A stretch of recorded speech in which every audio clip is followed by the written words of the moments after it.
Hai, Assalamualaikum. Hari ini kita akan belajar tajuk baru dalam buku teks iaitu Kisah Aku dan Datukku. Bagi standard kandungan 3.2 menulis perkataan, frasa dan ayat yang bermakna. Standard pembelajaran 3.2.1 membina dan menulis ayat daripada bahan multimedia. Bagi objektif yang perlu murid-murid capai di akhir pengajaran adalah membina dan menulis ayat berdasarkan gambar dan frasa dengan betul. Mari kita lihat muka surat 10 bersama-sama. Tajuk hari ini adalah Kisah Aku dan Datukku. Jom kita baca sama-sama. Datuk dan nenek telah ke Johor Bahru untuk menziarahi hadif sekeluarga. Mereka menaiki kapal terbang ke sana. Datuk gembira, nenek pula kagum akan kemudahan yang disediakan di lapangan terbang. Setibanya mereka di rumah hadif, Datuk telah menunjukkan beberapa keping gambar yang telah dirakam menggunakan telefon pintarnya. Aktiviti hari ini kita akan membina ayat berdasarkan gambar yang diberikan. Sebelum itu, mari kita lihat cara membina ayat menggunakan teknik skop. SKOP. S adalah merujuk kepada subjek iaitu siapa. K pula adalah kata kerja. O objek dan P perluasan yang mana menggunakan kata hubung untuk, yang, dengan, agar, supaya, pada, di dan lain-lain. Contoh di sini adalah kakak adalah subjek, menggoreng merupakan kata kerja, sayur adalah objek, untuk dihidangkan kepada keluarganya. Itu adalah perluasan bagi P. Ayat yang lengkap adalah kakak menggoreng sayur untuk dihidangkan kepada keluarganya. Murid-murid sudah bersedia? Mari kita lakukan aktiviti pada hari ini iaitu membina ayat.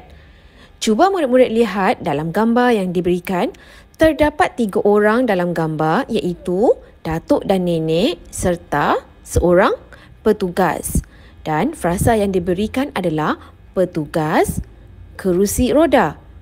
Jadi, ayat yang sesuai bagi gambar ini adalah petugas di lapangan terbang menyorong kerusi roda yang diduduki oleh nenek. Mari kita lihat gambar yang kedua.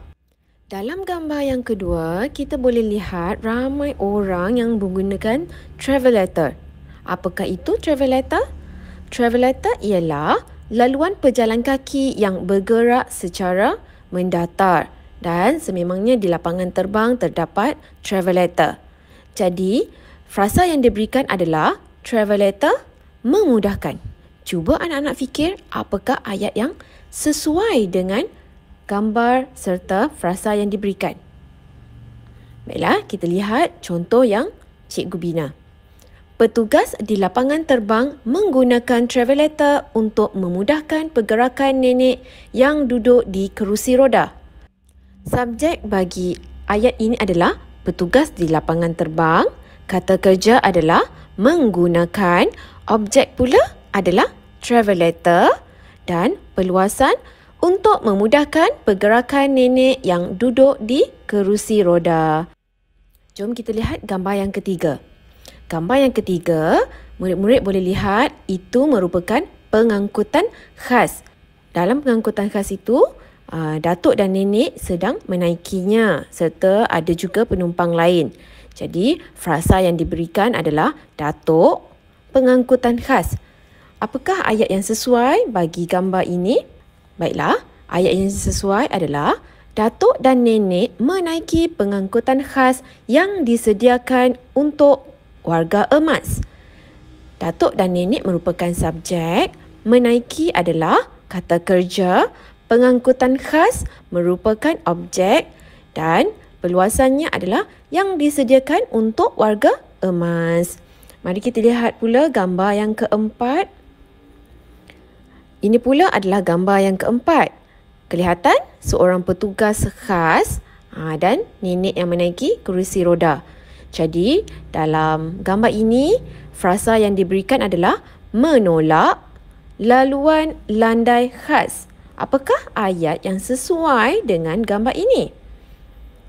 Petugas di lapangan terbang menolak kerusi roda nenek menggunakan laluan landai khas. Petugas di lapangan terbang adalah subjek, menolak adalah kata kerja dan objek adalah kerusi roda nenek. Perluasannya adalah menggunakan laluan landai khas. Jom kita lihat gambar yang terakhir. Dalam gambar ini, kelihatan sebuah kereta dan juga logo tempat letak kereta khas. Frasa yang diberikan pula adalah meletakkan tempat letak kereta khas. Jadi, apakah ayat yang sesuai dengan gambar serta frasa ini? Ayat hadis meletakkan kereta di tempat letak kereta khas yang disediakan untuk kemudahan orang kurang upaya. Ini kerana nenek Hadif berkerusi roda dan memudahkan untuk ayah Hadif menyorong kerusi roda melalui laluan ini dan terus ke tempat letak kereta khas. Dalam ayat ini, ayah Hadif merupakan subjek, meletakkan adalah kata kerja, kereta di tempat letak kereta khas merupakan objek, yang disediakan untuk kemudahan orang kurang upaya adalah perluasan.